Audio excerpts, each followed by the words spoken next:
Miércoles 13 de mayo del 2020, ¿qué tal? Muy buenos días, bienvenidos a su programa Contacto Directo. Empezamos revisando algunas de las noticias destacadas a esta hora. Ecuador recibió una donación económica de Estados Unidos para combatir la pandemia. El embajador de ese país, Michael Fitzpatrick, indicó que si Ecuador no hubiera pagado el último tramo de la deuda externa, hoy no recibiría apoyo de nadie. En el evento, el vicepresidente Otto Sonnenholzner señaló que a los corruptos ya no se les hace homenajes como en el pasado. El encuentro fue por una donación, pero terminó siendo otra cosa. Pero hablemos primero de lo formal y luego de los simbolismos. Resulta que el embajador de Estados Unidos, Michael Fitzpatrick, le entregó $8 millones al vicepresidente Otto Sonnenholzner y al canciller José Valencia. Es plata que irá a programas de asistencia para enfrentar la pandemia y que se canaliza a través de la Agencia para el Desarrollo Internacional, USAID, o como le suelen decir por acá, USAID. Allí comenzaban entonces los guiños, sin sutilezas, de frente. El país no se equivocó, el gobierno no se equivocó cuando decidió tener una posición mucho más pragmática en el manejo de sus relaciones internacionales. Entender que no se debe de confundir soberbia con soberanía, hoy da resultados. El embajador también llevaba un ramillete, un arsenal. Contó que fue fuerte el apoyo estadounidense para la consecución de los créditos con el Fondo Monetario Internacional y también con el Banco Mundial. Porque el Ecuador ha iniciado un proceso ordenado y responsable para mejorar el perfil de su deuda externa. Y lo hace con el apoyo de los Estados Unidos, de los países de la Unión Europea y con el apoyo de los mercados internacionales.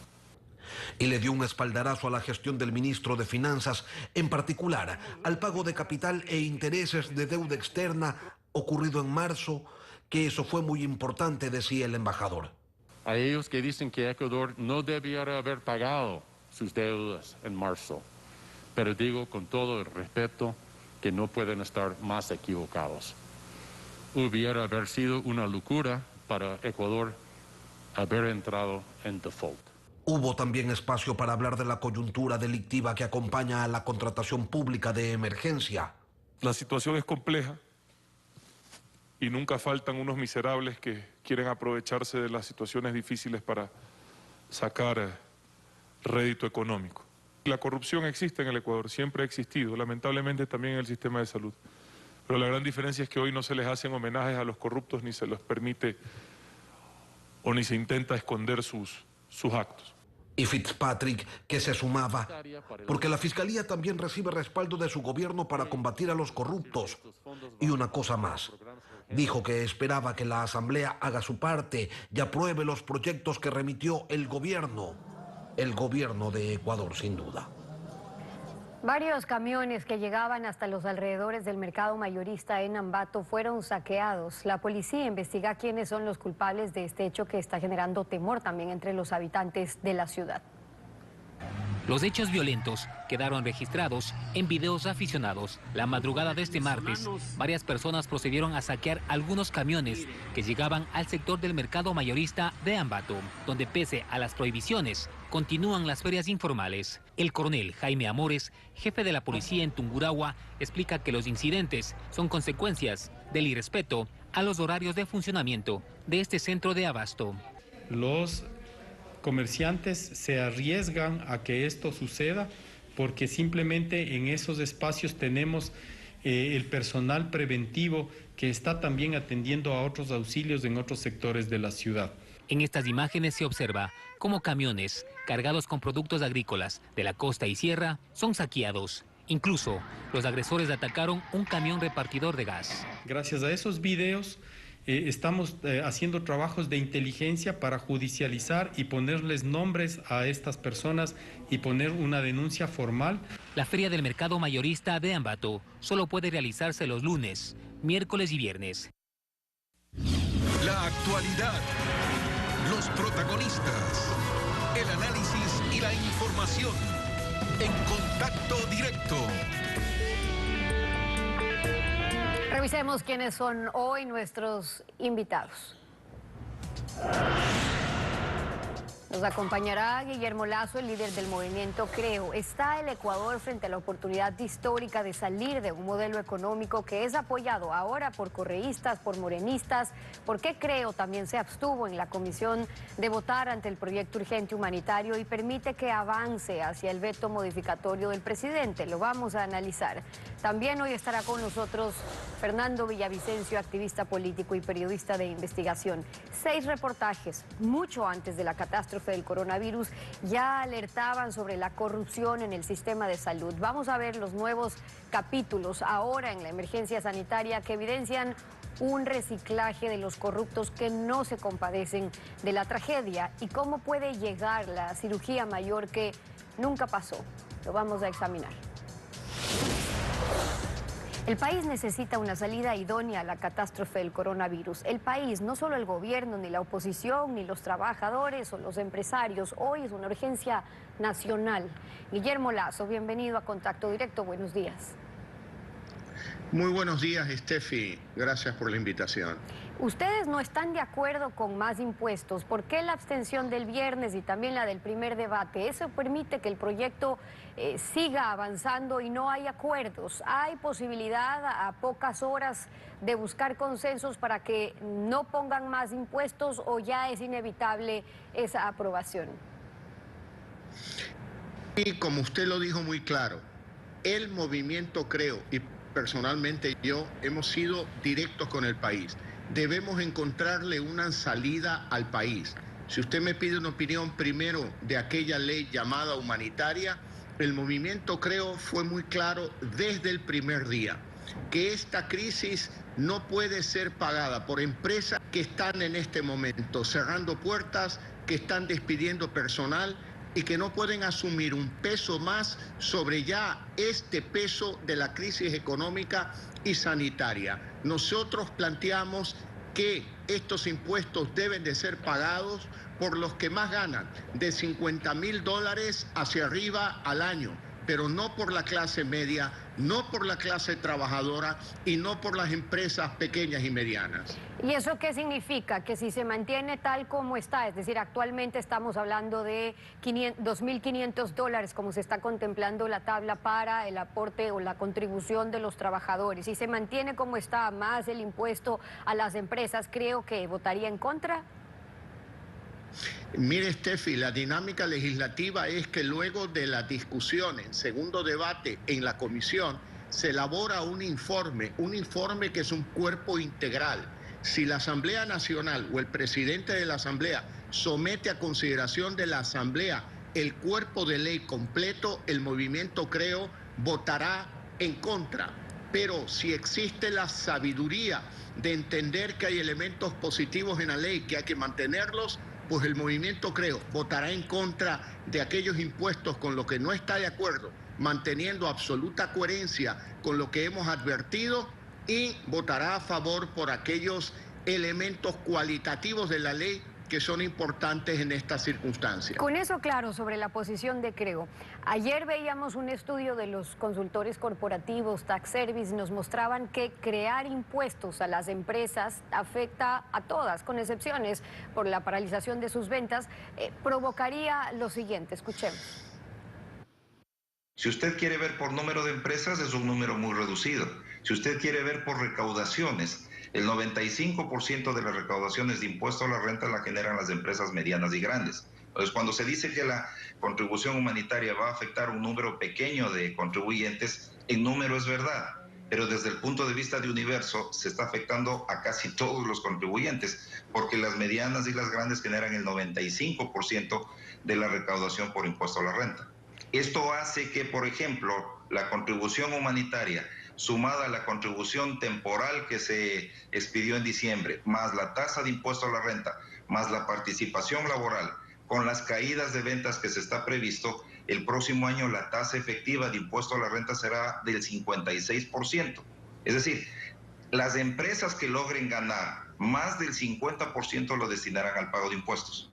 Este impuesto que pretende recaudar 500 millones de dólares causaría una disminución de hasta 1.900 millones en IVA, que es el tributo de mayor recaudación del SRI. Es decir, quieren hoy recaudar más, pero podrían, o más bien van a afectar la recaudación de mañana. Mire, Steffi, lo más importante sobre el dato que acabamos de escuchar, esas empresas medianas y grandes son las que más empleo ofrecen en el Ecuador. Si usted les pone un peso adicional al que ya tienen, pues obviamente va a haber más despidos, más cierre de empresas, y eso es lo que no queremos en el Ecuador, porque después de salvar vidas, la prioridad fundamental es salvar empleos para llegar a salvar la economía y luego salvar al Ecuador. Por lo tanto, en este instante, como ya lo dije, un golpe más a las empresas sería un golpe al empleo en el Ecuador. Y eso es lo que debemos evitar, porque hasta el momento, a pesar de que no hay estadísticas oficiales del INEC, nosotros estimamos que la caída del empleo formal estaría alrededor de 100.000 empleos, 100.000 familias que han perdido el ingreso, 100.000 padres o madres de familia que ya no pueden llevar el sustento a su hogar. Tenemos que ser cuidadosos y por eso en el movimiento Creo no estamos de acuerdo con cargarle la mano de impuestos a las empresas que son las que tienen la gran habilidad de generar empleo en Ecuador. Otros países se empeñan en dar liquidez al sector privado, no en quitarle. Estamos viendo cómo Alemania, por ejemplo, acaba de bajar el IVA para bares, para restaurantes del 19 al 7%. ¿Para qué? Para estimular el consumo, las ventas y como consecuencia de eso la recaudación. Aquí, ¿qué podríamos hacer sobre eso? No estoy comparando las economías de esos países, sino las estrategias, si se quiere incentivar realmente el consumo con la afectación que hoy hay, porque aquí la recaudación por el IVA va a disminuir.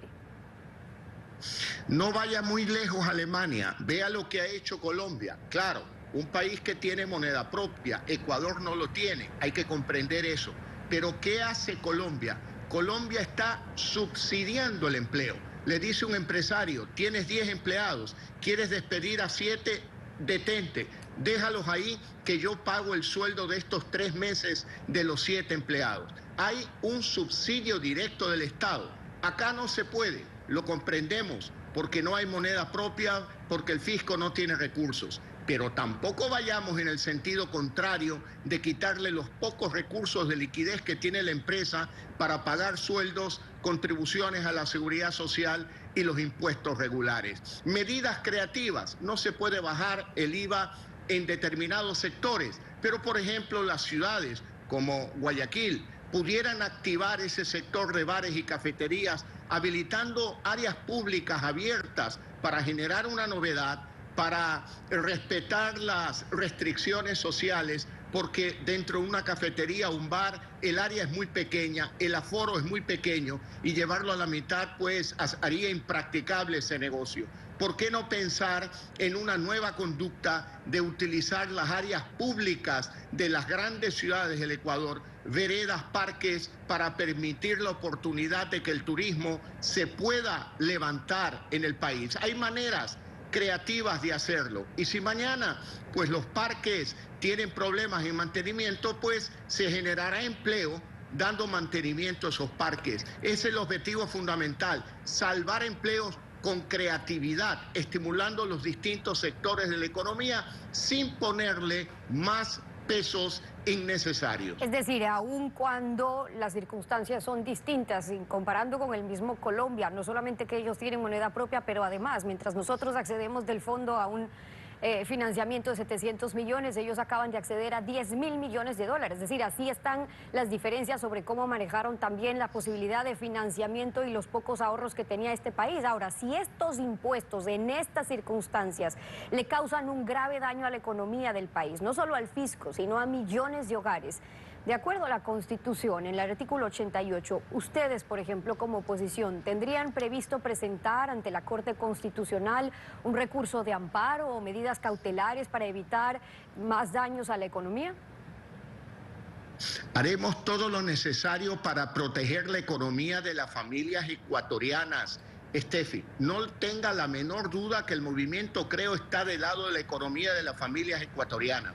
Hay que proteger la economía del hogar de las familias ecuatorianas y esa es nuestra prioridad. Ahora, en este momento, estas dos leyes presentadas a la Asamblea Nacional tampoco podemos pensar que son la tabla de salvación de la economía ecuatoriana. La economía ecuatoriana requiere reformas estructurales en muchos campos, en el campo laboral, en el campo del mercado de capitales, en el campo del mercado de los combustibles, en el campo previsional y otras reformas más que son importantes para realmente estimular la economía, producir un cambio. Por ejemplo, el país es un país que no es competitivo. Hay necesidad de reducir aranceles y el gobierno nacional tiene la obligación de hacer todos sus esfuerzos para reperfilar el tamaño del gobierno, teniendo claro que hay 4 áreas esenciales: salud, educación, seguridad interna y seguridad externa. En el resto es necesario someter al Estado ecuatoriano a un adelgazamiento, porque no se justifica tener empresas deficitarias y peor, pedir más impuestos para cubrir pérdidas de empresas estatales deficitarias. Pero en ese escenario, cuando hay las diferentes posturas, primero sobre lo que se debería estar haciendo o incluso sobre lo que están aprobando, las diferencias están en qué rol va a asumir también la oposición. Por eso le preguntaba yo sobre qué medidas incluso están considerando, cuál es la posición de los asambleístas, no solamente si se aprueban en función de los montos que están de acuerdo en el ejemplo de los impuestos, sino cómo lo están haciendo. Por ejemplo, el proyecto humanitario, el urgente, prevé este efecto retroactivo al cobrar a las empresas una contribución al impuesto a la renta, si hablamos del 2019, y eso está prohibido. Hay una ley más bien que solo debe regir para lo venidero, lo mismo para los trabajadores. Por ejemplo, ¿esa sería razón para la inconstitucionalidad de estos nuevos impuestos o no? Esa sería razón, pero antes de ese hecho, lo que nosotros le decimos categóricamente al país es que el movimiento Creo votará en contra en Asamblea Nacional para crear impuestos a las empresas. Por las razones que usted explica, no es posible en este momento ponerle más peso del que ya tienen las empresas, porque ellas tienen una función fundamental: mantener el empleo en el Ecuador, empleo que se está perdiendo como está sucediendo en todos los países del mundo. Pero debemos de ser suficientemente creativos en el Ecuador para parar la pérdida de empleos. Y la primera creatividad es que el gobierno no nos traslade más sus ineficiencias al sector privado. El gobierno tiene que hacer un esfuerzo, tiene que responder, y sobre todo en este momento donde vemos casos de corrupción que sin duda desestimulan cualquier contribución, porque nadie quiere aportar más dinero al gobierno para que algunos inescrupulosos cobren el doble de sobreprecio por lo que compran, o hasta el 9000%, como lo denuncia el propio Contralor General de la Nación. La crisis y esta crisis económica sin precedentes que nuestro país está viviendo, con la pandemia, con los precios de petróleo de por medio, pone al Ecuador ante una oportunidad de reseteo del modelo. ¿Qué van a hacer? Me refiero desde Creo, si en realidad quieren hacerlo. Nosotros estamos trabajando en un programa de gobierno, Steffi, y nuestro programa de gobierno tiene un objetivo: la generación de empleo y todas las medidas alrededor de la creación de empleo, que es lo fundamental en este momento. Y claro, el Estado debe de ser sometido a una profunda reforma. No hace nada el gobierno con ser dueño de una fábrica de armas o tener una línea aérea que ya ni siquiera paga sus propias obligaciones corrientes a otras líneas aéreas. Eso no es posible, y hay actividades que no se justifican tenerlas en manos del gobierno y que son recursos que los pueden hacer líquidos, que han ofrecido monetizarlos desde hace 3 años y no lo han hecho. Se han pasado en puros anuncios.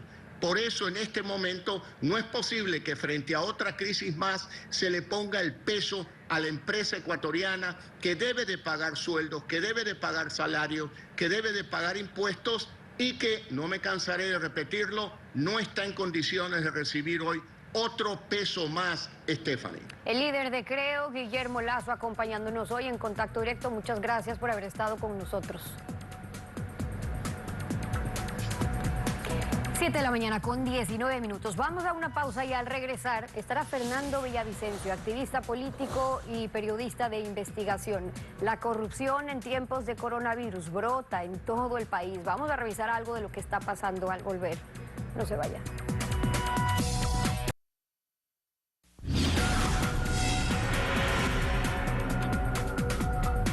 La exdirectora del Servicio Nacional de Gestión de Riesgos, Alexandra Ocles, será procesada penalmente por el delito de tráfico de influencias. La Fiscalía pidió día y hora para la formulación de cargos.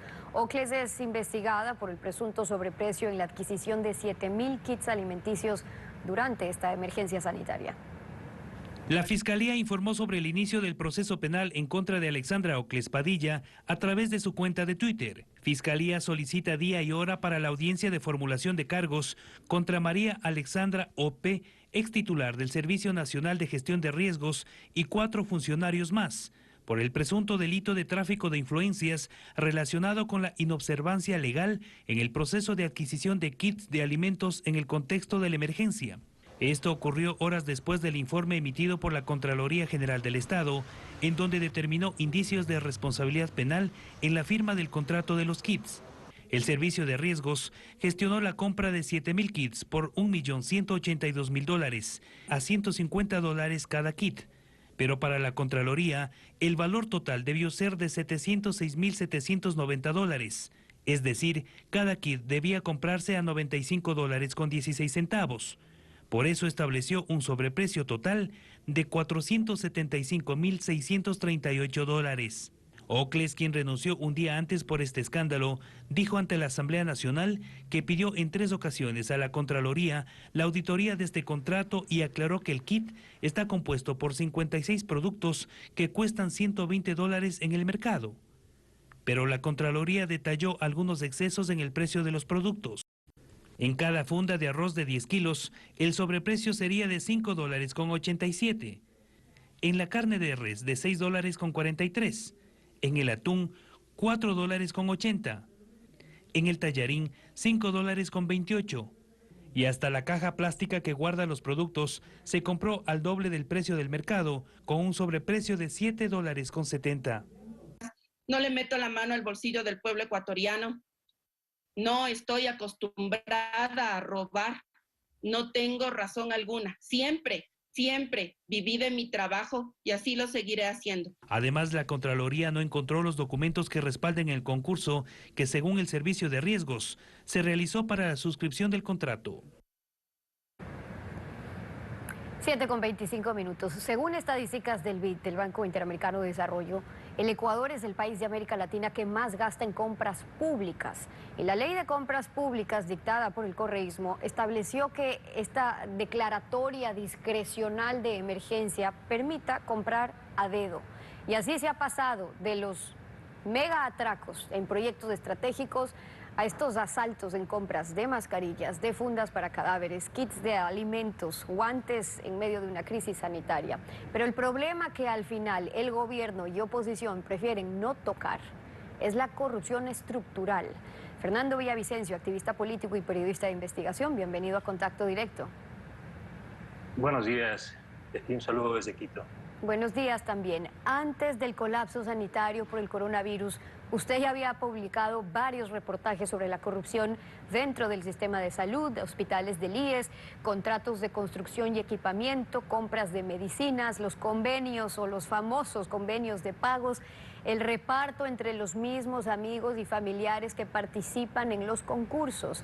¿Qué reveló como denominador común en esas investigaciones? ¿Hay un sistema estructurado para estos atracos? Sin duda vivimos una época sombría y brutal. Nosotros pensamos como periodistas, como ciudadanos, que tras una sentencia ejemplarizadora, me refiero a la sentencia última en plena pandemia, de castigar con 8 años de prisión al cabecilla de la banda criminal, y este término es utilizado por la Fiscalía, me refiero a Rafael Correa. Pensábamos los ecuatorianos y los periodistas que este país podía, que estas criminales que se apropiaron del Estado enmendaban, cambiaban y abandonaban sus prácticas delictivas. Pero vea que no, Estefi, ecuatorianos no. Nosotros, como usted acaba de señalar, desde más de un año, 2 años, este equipo periodístico, Marlon, Cristian Zurita, Orsano y quien habla, hemos entregado al país 5 reportajes donde se confirma que esta estructura criminal que gobernó durante más de una época se tomó el sistema público de salud. Me refiero a los hospitales de la Seguridad Social y a los hospitales del Ministerio de Salud. Nosotros revelamos hace más de un año, en el caso del Hospital Teodoro Maldonado Carbo, el Hospital de los Ceibos, cómo se materializó un acuerdo político del gobierno del presidente Moreno con caciques, caudillos políticos de Guayaquil, quienes tomaron control de los hospitales y generaron todo este sistema delictivo.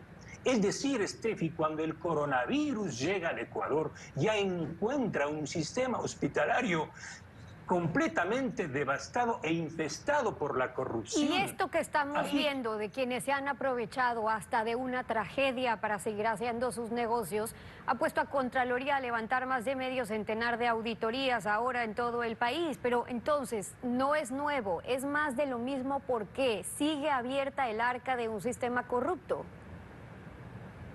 Contraloría General del Estado, a raíz de nuestra investigación, abrió un examen especial, emitió un informe con responsabilidad penal. Esto es gravísimo, Estefi, el país tiene que saberlo. ¿Dónde está ese informe con responsabilidad penal de hace más de un año? Es decir, si Contraloría y Fiscalía hubiesen actuado a tiempo, si la Secretaría Anticorrupción, si el gobierno del presidente Moreno hubiesen actuado a tiempo, las consecuencias letales del coronavirus no serían las que estamos viviendo. Ahí están las pruebas, Estefi. Estamos hablando de la creación de miles de empresas de cartón. Es decir, es la misma estructura de Arroz Verde. Estas empresas fueron creadas de la noche a la mañana. Son empresas que que venden hamburguesas, ceviches, estudios jurídicos. Esas empresas son las que proveen, Estefi, los medicamentos para los hospitales. Y hemos presentado los contratos que están ahí. Y mucho más, en los hospitales del Ministerio de Salud están las evidencias presentadas de que hubo un pacto político con los partidos que están dominando la Asamblea Nacional. Los hospitales de la provincia de Manabí, de Portoviejo, donde no hay mascarillas, donde no hay insumos, esos hospitales fueron repartidos a los asambleístas de la provincia de Manabí. Y estas fueron denuncias que se presentaron no ahora, sino hace algún tiempo y que ha estado en manos de las autoridades. La fiscal Salazar es apoyada por el contralor Celia ahora en pedirle al presidente que elimine esa Secretaría Anticorrupción de la Presidencia, porque 1, interfiere en la investigación de delitos y 2, porque pone a la función ejecutiva, que es la que tiene que ser investigada también, en el rol de denunciante. Entonces, hacen bastante con suprimirla para dejar de desviar la atención, ok, pero lo que necesita o lo que realmente se necesita entonces es reforzar el trabajo de la Fiscalía, una comisión internacional, expertos de Naciones Unidas, esa que nunca la dejaron ni nacer, ¿o qué más? Cuando un gobierno que está en el ojo crítico, cuando un gobierno es acusado de corrupción, que ese gobierno conforme una Secretaría Anticorrupción es ya una muestra más de corrupción. Yo le estoy demostrando que el proceso de fiscalización es parte de la corrupción. Yo rescato las pocas cosas que Fiscalía ha hecho, como el caso Arroz Verde, y saludo la de penales en contra de este gobierno necrótico, porque no puedo entender de otra manera. Es un gobierno necrótico. Robar a los muertos es algo que nunca hemos visto. Pero también le pido a la fiscal que pongamos el reflector más arriba, porque lo que estamos haciendo es cogiendo a las sardinas, a los bocachicos, mientras los tiburones escapan. Los grandes responsables de la corrupción no son solamente los que firman o dan los informes en las comisiones de contratación de la Seguridad Social, no, están más arriba. Todo el Consejo Superior del Seguro Social debe ser procesado penalmente. Todos los exgerentes del Seguro Social, los exgerentes de los hospitales y quienes armaron el acuerdo político con los legisladores para repartirse. ¿Qué le dice su experiencia de más de una década ya de denunciante de por qué no hay investigación y sanción en este caso del IES, de las redes de salud pública, siendo tan preciado para un país como el nuestro que le falta mucho en atención a salud para nuestra gente? Los pactos, los apoyos políticos, los apoyos legislativos, entonces, ¿se siguen dando a cambio de quién va a manejar el hospital, qué partido o movimiento político va a ocupar tal o cual cargo, las viejas prácticas? Efectivamente. Póngale el ojo, señora fiscal, a la construcción del hospital de Pedernales este rato. Póngale el ojo a lo que pasó. Está publicado un reportaje a la construcción de los 4 hospitales, del hospital de Guayaquil, de Machala, el hospital de Quito y el hospital de la provincia de Manabí del Seguro Social. ¿Con qué recursos? Estamos hablando de 600 millones de dólares. Esas obras fueron construidas bajo la administración del señor Richard Espinosa y no hay un solo procesado en este caso. No estamos hablando, Steffi, del robo de que una bolsa para enterrar, para transportar cadáveres cuesta $148, cuando yo he probado que cuestan $12 y $14 en otro hospital. No, estamos hablando de centenares de millones de dólares, de miles de millones de dólares. Es el mismo sistema de arroz verde, es decir, entregan un contrato a dedo, como lo hizo el correísmo. Lo que estamos viviendo es una escuela de formación de delincuentes de cuello blanco. Y esto no se va a acabar capturando sardinas si no encarcelamos a los grandes tiburones. Es decir, que en el caiga quien caiga, lo que se están cayendo, Fernando, en el caiga, que anuncian lo que se están cayendo es de los puestos, pero no va más allá de eso. Se cae el uno del puesto y acaban de poner a otro de los mismos. Aquí hay un acuerdo, yo quiero denunciar esto, aquí hay un acuerdo entre el viejo correísmo, volumen 1, y el correísmo, volumen 2. Es decir, aquí no ha cambiado casi nada. Mire, Steffi, ¿cuánto ha recuperado el gobierno? La Secretaría Anticorrupción de cerca de 70.000 millones de dólares que fueron despojados de esta patria. Tenemos 2.200 millones de dólares en una refinería repotenciada que está parada, por Dios. Con eso podíamos haber construido 10 mega hospitales. Tenemos 1.600 millones de dólares en una refinería que no existe, como en el Aromo. Con eso podíamos habernos comprado todas las fábricas de mascarillas del mundo. Tenemos un proyecto Toachi Pilatón que está parado, 640 millones de dólares. Es decir, no sean infames, es una acción criminal. No han recuperado un centavo. Y al país pero le eso tienen en realidad es lo que más le importa al país, es decir, más allá de las acciones, los anuncios, es recuperar esa promesa de la cirugía mayor contra la corrupción y además un mandato en la consulta popular 2018 que fue recuperar lo robado. Entonces, no se han cumplido. Ya estamos a un año de que termine este periodo presidencial y de asambleístas, por cierto. Entonces, ¿es muy tarde o qué se puede hacer? ¿Qué puede hacer el Estado y sus diferentes funciones si quieren en verdad clausurar esta estructura criminal, sancionar a los corruptos y lo que más nos sirve ahora en esta crisis, recuperar lo robado? Steffi, hay dos formas para salir de esto. La una es que se mantenga y sobreviva el Estado de Derechos y que ese Estado de Derechos actúe.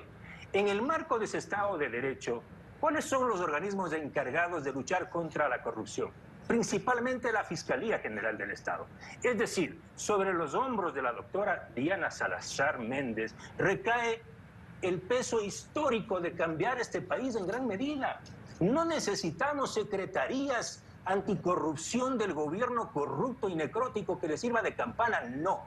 Necesitamos una fiscalía valiente y bien parada. Necesitamos una Contraloría independiente que no haga exámenes especiales como han hecho en mis casos denunciados, sacan una glosa y al día siguiente borran la glosa. Eso no, señor Contralor. Y tengo 10 casos de glosas que han sido desvanecidas. Es decir, aquí la lucha contra la corrupción es también parte de la corrupción. Si ese Estado de Derecho no funciona y coge y agarra a los peces gordos, a los tiburones, entonces se viene el Estado de Hecho. Y la historia de la humanidad, Steffi, ha sido así. La gente está a un tris de explotar, porque lo que está haciendo el gobierno y los corruptos es regando gasolina. Y alguien va a venir con un fósforo y ahí las cosas van a cambiar. En esas condiciones, Steffi, este gobierno, pactado con el correísmo, le pide más impuestos a la sociedad. ¿Qué significa eso? Que la gente, que los pequeños empresarios aportemos más para engordar un Estado delincuente, un Estado que nos va a acabar devorando. Yo por eso creo como ciudadano, ¿sí?, que los ciudadanos ecuatorianos no debemos dar un centavo más para que ese Estado criminal que hoy nos gobierna nos acabe destruyendo para siempre. Y esa es la posición de Fernando Villavicencio, hoy acompañándonos aquí en Contacto Directo. Gracias por haber estado con nosotros. Gracias a usted. 7 de la mañana con 38 minutos. Vamos a una pausa, volvemos con más. No se vaya.